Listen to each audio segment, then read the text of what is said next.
I'm most excited for a reader to see themselves as a part of history. To say, hey, I'm a part of this. Madam was doing this 100 plus years ago. I'm doing it now. I'm part of something bigger.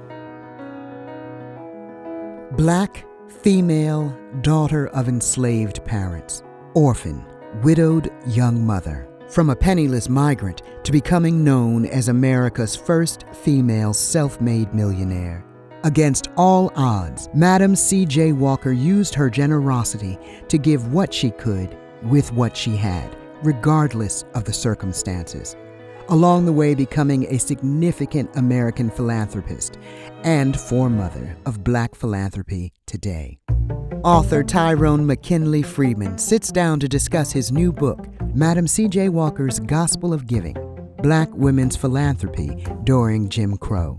I wanted to tell this story to bring to life an important aspect of African American philanthropy. You know, African Americans in particular have been very generous and have been donors and engaged in their communities from the beginning, sometimes by necessity. And so it's not something that's new or something that's absent from the community, but something that's very deeply rooted.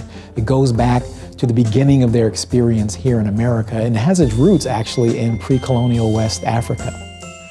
And so it was important to highlight this, to add to the larger conversation about what philanthropy is, who counts as a philanthropist. Philanthropy as a human phenomena is a big story, and this is adding another piece to that story. I grew up in a very generous family. I come from Baptist preachers and first ladies, and so growing up in the African American church, which is a philanthropic institution, has been throughout history. It's part of Madam Walker's story too. So I come from the community and experienced that philanthropy firsthand. So I knew that it existed, I knew that it was important, and at the same time, as I was formally studying philanthropy, I wasn't seeing consistent representation or engagement with the history of African American philanthropy. And so there was an opportunity there to kind of bridge that gap. And so Madam Walker was that perfect bridge. We tend to focus on the fact that she was, this business owner and very successful during the Jim Crow segregation period. And then we say, oh yeah, and also she gave to charity. Well, I was really interested in that part too. And so I would say, what did that mean for her to give to charity? What was she trying to do? Where did it come from? She was somebody who was very much connected to helping others. And so when we tend to think about philanthropy as something that's about the surplus. You do it when you have extra time, when you have extra money. But for her, it was this kind of fundamental aspect of her daily life. It's almost philanthropy as a way of being, giving of yourself and sharing as a way of being. And so you'll see the story unfold of how Madam Walker was involved in the anti-lynching movement, in the temperance movement, in the women's suffrage movement. She was funding and supporting schools at a time, again, when education was segregated and African Americans didn't have access to quality schools. She was supporting social services. So you get to see how a community rallied together, pooled resources together, and met its own needs because Jim Crow segregation was intentionally not meeting those needs and intentionally erecting barriers to make life difficult for them. But through their philanthropy, it's one way that they responded to that environment and met each other's needs and fought for broader change.